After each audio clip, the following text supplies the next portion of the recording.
Welcome to The Link. I'm Brandon Johnson with VoigtJohnson Real Estate. And again, we like to meet with Central Minnesota, St. Cloud area, business entrepreneurs, nonprofits, people making a difference. And today I am excited to welcome Maddy Zinken of Pathways4Youth. Hi. Event coordinator. Do I have your title correct? Yeah, so community? it's a really big, long, blended title, but I'm the community engagement coordinator, and in there I do fundraising, different drives, donations, as well as all of our volunteer coordination. So scheduling, onboarding, training, the whole jazz. So a lot in a 3-word title, but pretty much everything that needs to be done, correct? Mostly, yeah. Yep.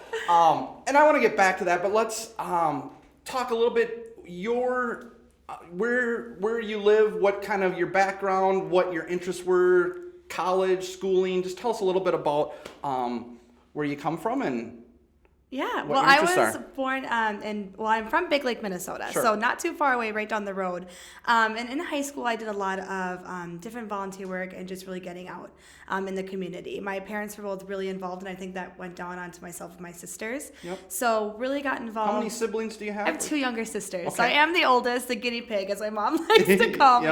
Yep. But we really got involved in the community because we saw its importance early. And I really took learning that into my college career, and I graduated this past May, so May of 2019, from the College of St. Benedict, St. John's University. Sure. That was a big dream of mine to attend that school, and it's definitely expensive, but with tuition and aid and all the grants they have on campus really makes it possible for all students who want to attend to be able to. So I'm a first-generation college student and graduate. Good for you. And I'm now getting my master's in college counseling from St. Cloud State University. Cool. So definitely trying to expand on my education, and really I think that's an important part about who I am, because I want to be that lifelong learner. So I grew up in Big Lake, went over to Sauk Rapids, which is where I'm living now, and just really wanted to stay involved. So being a first-gen student, I realized right away I didn't really know how to college per se, and I wasn't really sure where my life was going to go. Most people who enter, right? Yeah. Yep. So people know that you take the ACT, you have to apply for financial aid. I didn't know any of that, so I really had to learn the process. Was college always, this is where I'm going, this is what I want to do? You mentioned first generation. Yeah. Or was it just kind of, this is the path that's laid? But it sounds like that was your North Star, I'm going and doing this, right? Yeah, so my parents did not graduate from a 4-year institution. That's what first generation is defined as. Yep. And what was their livelihood, or what did they do? Just curious. So my mom is a labor and delivery nurse. She has her 2-year degree in nursing, and she's working at Maple Grove Hospital now, and she loves it. And my dad now works for Centricare as their EMS supervisor. So he was a paramedic, worked for North Memorial for a while doing like air flight paramedic work, different things like that. And then he transferred over to working for Centricare in their EMS department. Yep. And he's doing so many different things. I don't know all the terminology that he does, but it's fantastic. But both in the medical field. Right. And I knew from an early age that is not what I wanted to do. I cannot stand being poked with a needle. I do not do well with blood. But one of my sisters is actually going right now, and she is in nursing school. And the other one had just started her first year at St. Cloud State, and she's still deciding what she wants to get into. So what was your major at? Communication and psychology. So nothing really, I mean, you can take that into healthcare. I did have the opportunity to do research for Mayo Clinic my senior year, so I was still, healthcare was still in my mind because that was what my parents did. Sure. That's what you're familiar with, right? Yeah, exactly. It was my comfort zone. Yep. But I realized quickly that wasn't really what I wanted to do after graduation. I wanted to get involved and take my experiences as a first-gen student and apply that to somebody who might want to go to college someday, whether that be a 2-year trade school, 4-year, whatever, and to people who might not have that full support or backing that some others might, who still want to go out and accomplish their goals or do something that maybe isn't heard of in their immediate family. Sure. Now, did you just start your master's I this did, fall, this past fall, And you said counseling, kind of that mentorship role, it sounds like, is what's really student development, academic advising, all those kind of roles are what I'm really interested in through this master's program. And I kind of fell into the nonprofit world with my college experience and different things like that. Yep. Well, it just sounds like growing up with the parents in the medical field, helping others, that's kind of the basis or fundamental interest, and it's like, where do I fit in? How can I help? Yeah. And so you graduate college. What's that like? Because obviously I'm older than dirt to remember what it's like to graduate college to get into that job market. But is it something? How did the Pathways for Youth opportunity, or explain to me how that kind of worked out? So I finished up with my internship through Mayo Clinic, doing the research kind of portion of it. And I actually got a job down in the cities working as like a healthcare HR field. Sure. Did not like it, did not have my cup of tea. So I was starting to look at positions up here before I started my master's program. And Tim Wensman, who's our board chair, he was actually good friends with my old supervisor from St. Ben's when I worked up in the student development area. So she knew I was looking for a position up here. She said, hey, my friend Tim is the board chair for Pathways for Youth. That was the introduction. That was the introduction. It was literally through an email and then a text message. Did a couple interviews, and it's been here ever since. Cool. So, Pathways for Youth. 2 years are we going on? I know it started with the St. Cloud Rotary, correct? Yeah. And Tim was a big part of that, and I met him a few times speaking engagements. Explain from your perspective just how that started and the purpose or why it started. Yeah, so we opened our doors May of 2018. And before then, Tim, John Bodette, and a couple other gentlemen a part of the St. Cloud Rotary Foundation and group really kind of honed in on the issue of homelessness, especially within our youth and individuals in St. Cloud. And in Anoka County, there is a program like Pathways that we modeled after, which is Hope for Youth. And they have been doing a fantastic job in their area with what they've been doing, and with all of their research and visiting other sites throughout Minnesota and beyond, the St. Cloud Rotary Foundation decided to bring what they were kind of doing into the St. Cloud area, but tweak it to fit our demographic and our needs. So through all that research and planning, we opened up May of 2018, and we've been growing and expanding and just adapting as we've been going. So. Now, just for clarification, you are not a homeless shelter. We are not a homeless shelter. shelter. What is the purpose, or what services specifically do you offer for youth? Oh, I love that question. So we are a resource center, which is a little bit different, and it's not a shelter. But what we do is we like to bring in resources throughout our community into a one-stop kind of shop. So on site, we have Dr. Tom Schrupp from CentraCare, who's a pediatrician, comes in every Wednesday from 4 to 6 to provide medical services, helping out with getting medical insurance, which nobody really knows how to navigate until they have to. Right. So we want to make sure that we're educating our individuals who are coming in to access our resources ahead of time before they really, really need it. So he helps out with that. We also have a new mental health professional coming in every Monday. We have people coming in wanting to help apply for jobs, resumes, job boards. We just got a grant to help with transportation to get to these job interviews. It's cold out now, especially, yesterday it was -5 in the morning. Crazy. Awful. And nobody wants to be out walking to a job interview or anywhere in that kind of weather. So we're able to provide that resource to our youth if they need it. Because the end goal is obviously you're providing meals, clothes, and that sort of thing, but the end goal, there's a path, right? Thus the name is, we're going to provide counseling, career path counseling, medical, to get you to achieve that greater goal of not being homeless. It's not just we're going to feed you and clothe you. There is a direct path. Maybe talk about some of the services as far as career counseling path. I know you have some mentorship programs along that lines. Yeah. We, on site here, we have youth who are coming into Pathways for the first time. They have to identify their goals. And we're not going to set those goals. There's an accountability factor, Very much right? so, yes. And we want them to achieve the goals that they put forward for themselves. So if that means they want to go back to school and get a GED, let's see how we can help you get there. Or if they want to, they have a job right now, but they want to keep it for 6 months, we're going to help you keep it for 6 months in any way that we possibly can. Same thing with getting an apartment. Finding an apartment is hard in our area, especially if you identify as low income or are just starting to get out of living in your car. So you want to make sure that we're giving them the tools and the resources to stay into that housing, not just get housing and then we're done. No, we want to get you in there and help you maintain it. Yep. So it's a really extensive goal process that we want them to go through, and we're thankful that we partner with Catholic Charities to be a part of that to help us get When did there. that partnership, because were they initially involved, or did that come a little bit afterwards? A little bit after. So we originally partnered with Hope4Youth, Yep. but with them being down in Anoka and us in St. Cloud, just that distance was a little difficult to navigate.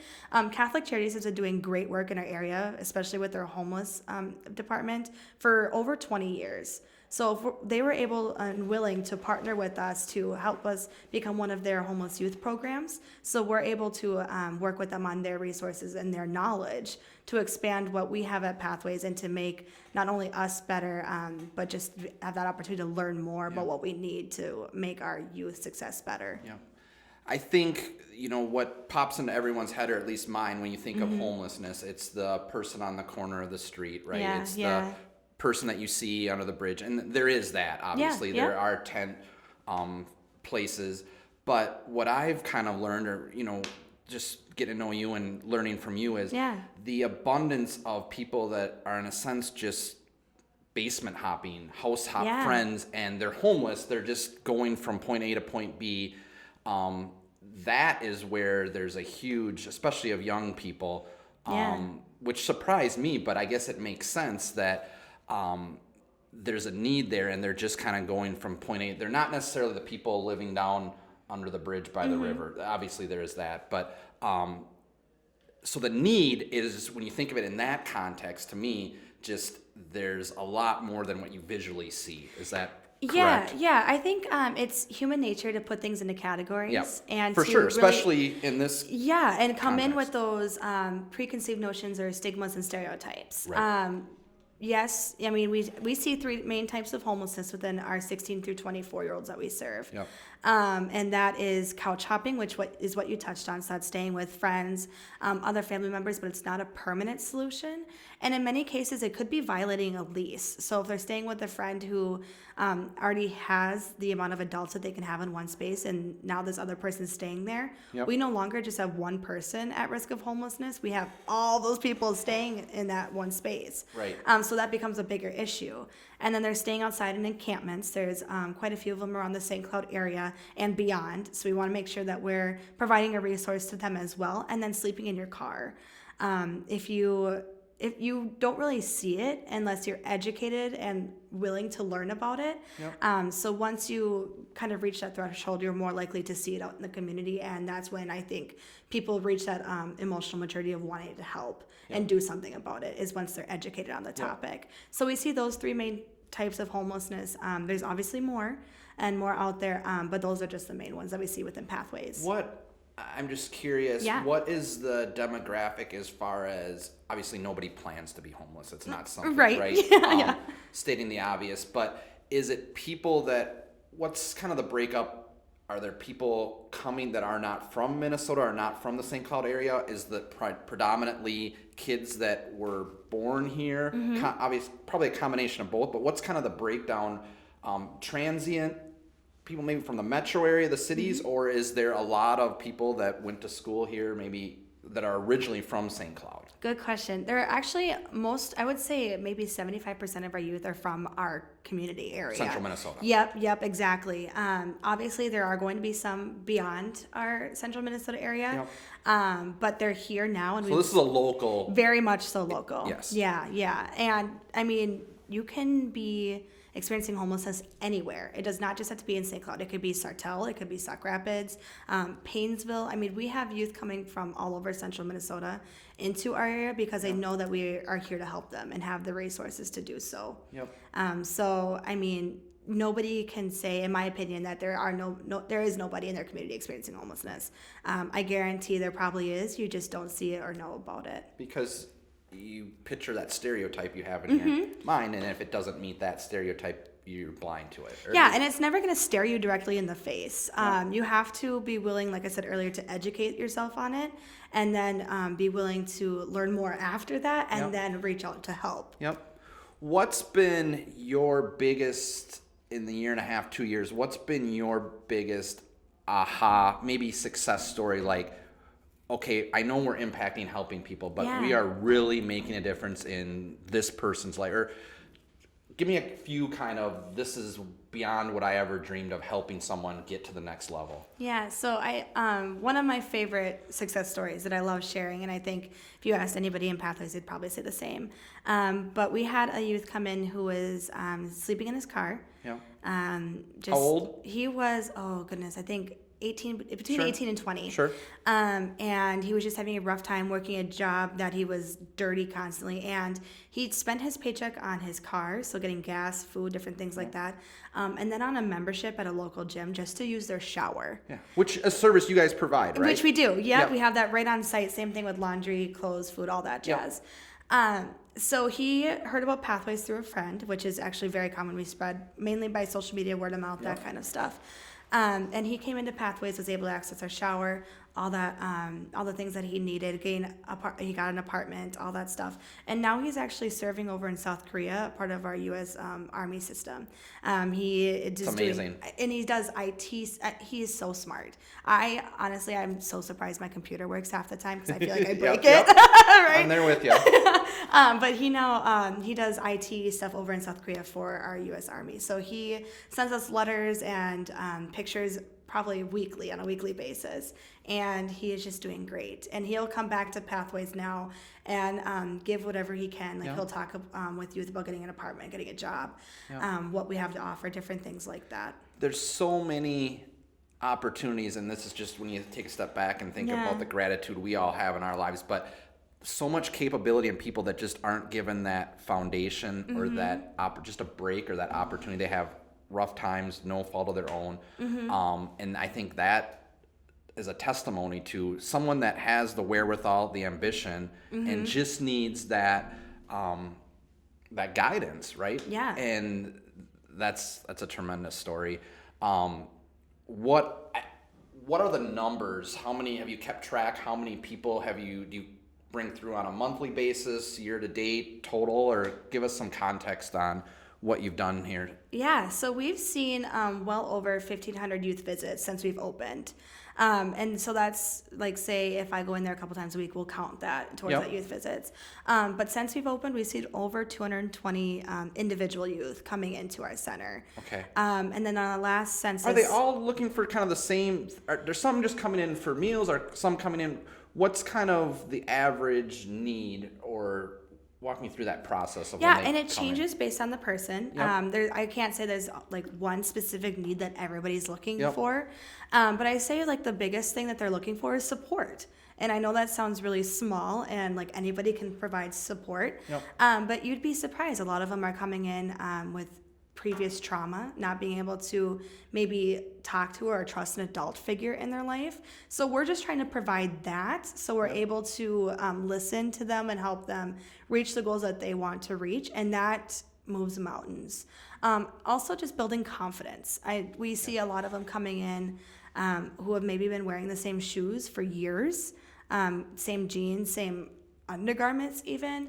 And if we can provide them that little piece of self-confidence of being able to take a shower and walk out in a new outfit, it moves mountains and changes the world for some people. And I think that's what we're really trying to get to the root of, is in being able to provide that. And that's something that really goes unmatched. And a lot of the resources in our community, I think, would agree to that testament, that we're here to provide them with just like that body and that person who's cheering them on in the background, and that helps them reach their goals, whatever that may be. So you said about 1,500 people total.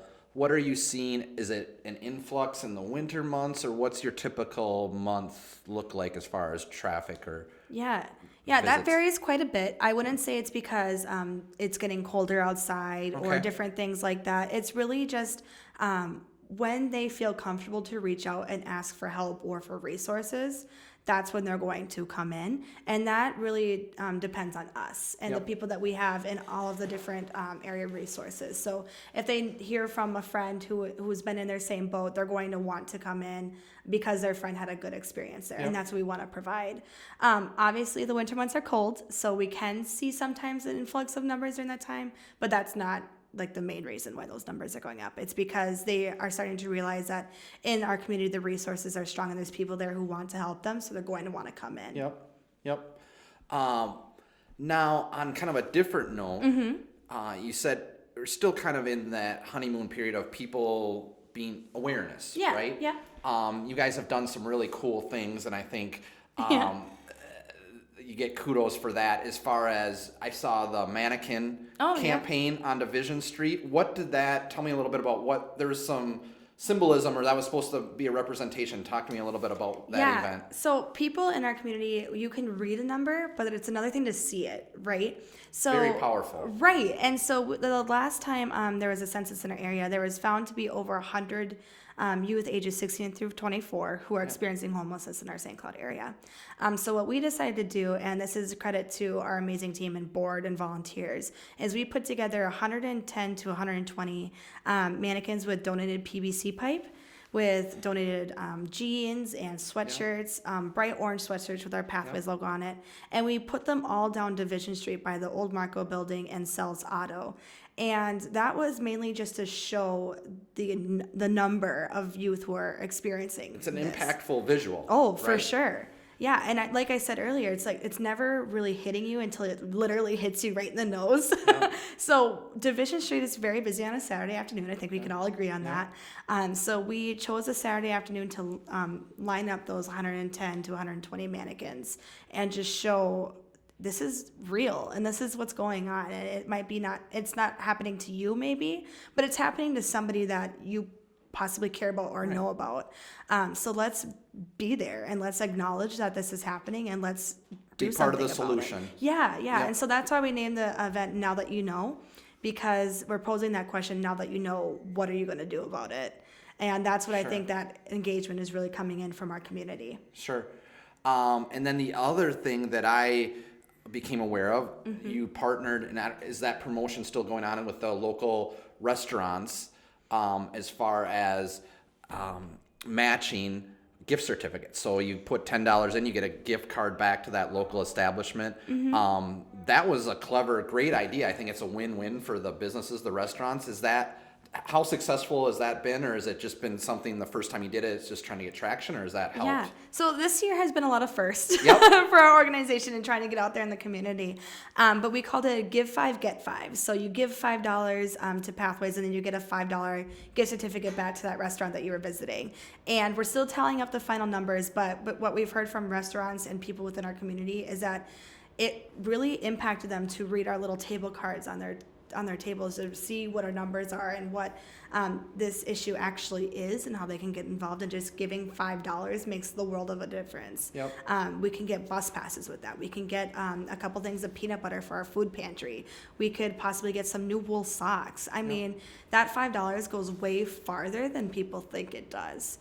So this event, I can't even say enough good things about it. What restaurants participated? Oh, Green Mill, La Casita did, Boulder Tap House, Pacific Walk, House of Pizza, and I believe a couple others as well. I think the Blue Line here. Blue Line, both Sartell and St. Cloud, So, did you just approach different restaurants and say, hey, this is what we're thinking? I mean, to get that many establishments to participate, I think says a lot, but was it just kind of a grassroots going out and saying, hey, this is what we're doing? Are you interested in participating? Yeah, I think the best thing about it's credit to Tim Winsman right off the bat. He has connections all over the community, and I think one of my favorite parts about being in this position is I get to have access to him as a mentor and see what he does when he goes out and asks just for their support.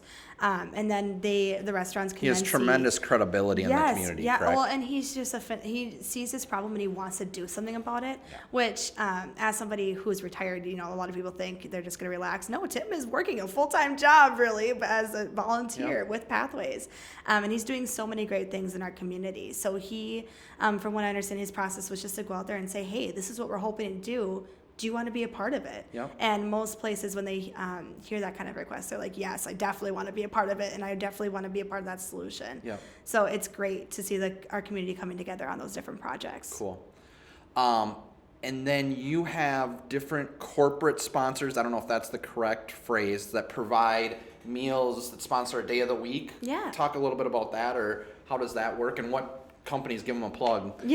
So we serve meals Monday through Thursday at around 4:30, 5 o'clock. We're open 2 to 6 Monday through Thursday for our youth as well. But those meals come in, they have to be made in a commercial kitchen. So that's what's really nice about partnering with Youth for Christ, which is who we share a building with, as well as the different restaurants in our community. I know some local favorites are definitely when La Casita comes in and donates some different burritos and rice and beans. Red Lobster and their Cheddar Bay biscuits come in 2 Tuesdays a month. So that's huge, as well as some different organizations. So like Walter's Clore comes in every Monday. We have the Exchange Club, St. Cloud State Men's Hockey did our Thanksgiving meal. Wow. St. Cloud Financial Credit Union did our Christmas meal, and they're going above and beyond that as well with donating different things. So all these businesses really, I think, hear about our mission and what we're doing in our community, and they see that that relates to their personal mission and who they are as an organization or business, and they want to be a part of that. So we're always growing. We always want to add more people a part of like meals, donating, or just wanting to volunteer and get involved. So I highly recommend anybody who's interested to visit our website and give us a call, because there's more than likely a way for you to get involved in any way. Yeah, we were fortunate enough, crew of us here in the office, you gave a tour here prior to Christmas, so we got to firsthand see, how you're structured, the needs, the food, the clothing, the counseling, the kitchen. Anyone who's listening or watching now, what are different ways people can, obviously monetary, but what are the needs and what are kind of the volunteer opportunities that you're seeking? Yeah, so definitely needs are always posted on our website, and we update them weekly. So whenever you go onto our website under, I think it's the What is donate, your website? www.pathways4youth.org, and to look at our needs list, it's the website /donate. Okay. So on there we have an Amazon wish list, we have a needs list, so if you're going out to a grocery store or you want to shop local, there's that on there as well. Gift cards are huge, Gift right? cards are huge, because we can give those to youth to get maybe like a meal for their lunch while they're at work, or to get different needs like diapers if they have a child with them as well. So we'll take basically anything under the sun. We just ask all clothing to be used or gently used or new. All undergarments and socks have to be new for obvious reasons. And undergarments are a big need. Big need, yep. And because we do require those to be new, we get them in less often. But there was one time a young woman came into Pathways who's been wearing the same bra for 6 years, and that hurts. It's coming from a woman that hurts. So it's just, so the need is real. Yeah. And she picked out 2 bras, and she walked. She was in tears, actual tears, and that really, as like a person who sees it every day, it makes you check your privilege really quick, and to understand how you can use that and be supportive to them and donate something like that when somebody really needs it. So those things are huge and are always needed, especially food items as well. Yep.